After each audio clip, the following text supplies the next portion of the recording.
Petite vidéo à chaud, on va dire, concernant le fameux mardi 10 mai 2016. Donc, jour, disons, tragique, puisque le gouvernement a choisi de faire passer de force le projet de loi concernant la réforme du travail en dégainant l'article 49-3 de la Constitution. Alors, je voulais revenir assez rapidement sur ce jour qui révolte beaucoup de monde, qui enflamme beaucoup les réseaux sociaux. Et pour expliquer un petit peu ce qu'est le 49.3, puisque certaines personnes de mon entourage m'ont demandé ce que c'était, quelles vont être les implications, enfin les tenants et aboutissants de ce choix politique, et ce qui nous attend en 2017, sans être devin, on est un petit peu dans la merde, voilà. Donc en fait, le 49.3, c'est un article constitutionnel qui permet donc au Premier ministre, donc Valls actuellement, de faire passer en force une loi, c'est-à-dire qu'elle ne passera pas par un vote à l'Assemblée. C'est antidémocratique. Il faut savoir qu'en 2006, François Hollande lui-même avait dit que c'était le 49.3, un article qui était antidémocratique, qui était... voilà. Enfin, quand on pense que maintenant le gouvernement de Hollande utilise cet article pour faire passer cette loi qui pose problème depuis plusieurs mois, et vous êtes témoin vous aussi, à la télé ou sur internet, etc. Vous voyez qu'il y a une réelle mobilisation, que ce soit dans les rues ou sur les réseaux sociaux, et on voit qu'une petite poignée de nantis ayant les pouvoirs ont décidé de tout simplement choisir à notre place. Une démocratie, à la base, c'est un petit nombre qui nous représente, c'est-à-dire les députés, le président de la République, sans rentrer dans les détails, tous les politiques qui doivent nous représenter pour prendre les bonnes décisions. Or, malgré la grogne et les mouvements dans la rue, etc., la véritable cohésion qui existe contre cette loi, on demandait simplement le retrait de cette loi. Nous avons face à nous Manuel Valls qui était têtu et qui a tout simplement sorti cet article. Donc, quel est le problème de ce passage en force concernant cette loi? Tout d'abord, il y a encore la mention de censure. Ils peuvent poser une mention de censure, les députés. Alors, en quelques mots, ils peuvent s'opposer, mais ça va être un aller-retour entre le Sénat, etc.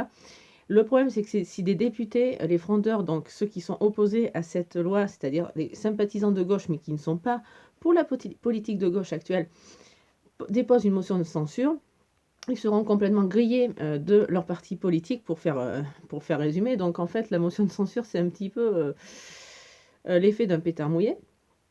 La seule alternative à cette loi, c'est comme ce qui s'était passé avec Villepin, avec le CPE. Bon, je ne vais pas rentrer dans les détails, ça doit venir de la rue. Il faut continuer la mobilisation. Moi, je fais cette vidéo justement pour vous inciter à continuer à y croire, même si franchement, je peux vous dire que j'ai pris une grosse claque quand j'ai vu hier que le 49.3 a été sorti du chapeau de Valls et qui s'est dit, bon, mais de toute façon, vous pouvez dire ce que vous voulez, je suis le Premier ministre, je prends cette décision, c'est bon pour vous, c'est pas grave.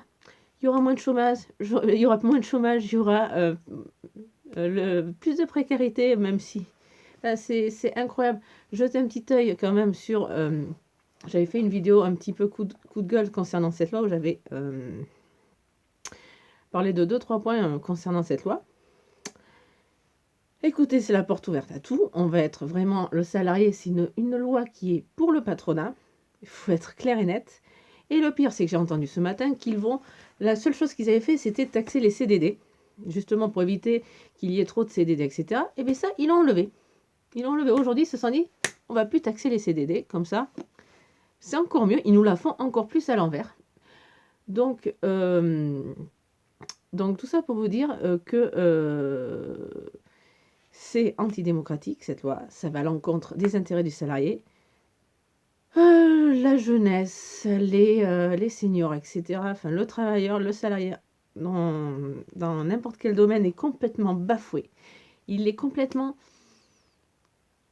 Comment exprimer ma colère? Il est ignoré, il est méprisé. Voilà, le gouvernement méprise la parole des Français. Il faut savoir qu'il y a plus de 80% de 3 Français sur 4 sont contre cette loi.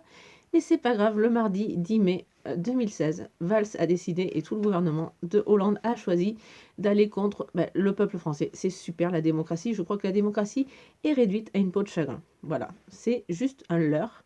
Maintenant, on est dans une oligarchie. C'est des gens qui choisissent pour leur compte, pour leur intérêt personnel. Ils ne se mettent pas à la place des salariés, des petits gens, comme je dirais. Mais le pot de terre ne va pas se rendre face au pot de fer. Parce qu'au niveau des réseaux sociaux, il y a une grande mobilisation. Il y a une grosse manif qui est prévue le jeudi là, qui arrive. À Bordeaux, dimanche 15, il y a un gros rassemblement sur les réseaux sociaux. Il y a plusieurs mouvements qui se mettent en place justement pour contrer ça. Alors même si ça paraît une goutte d'eau dans l'océan, c'est toujours ça. Il faut toujours s'opposer. Un peuple en colère peut-être renverser le pouvoir sans passer par une révolution. Je ne suis pas quelqu'un d'extrême ni de communiste, etc. Mais je pense qu'avec un dialogue et juste la force, la croyance, on peut y arriver. En tout cas, il ne nous reste plus que ça.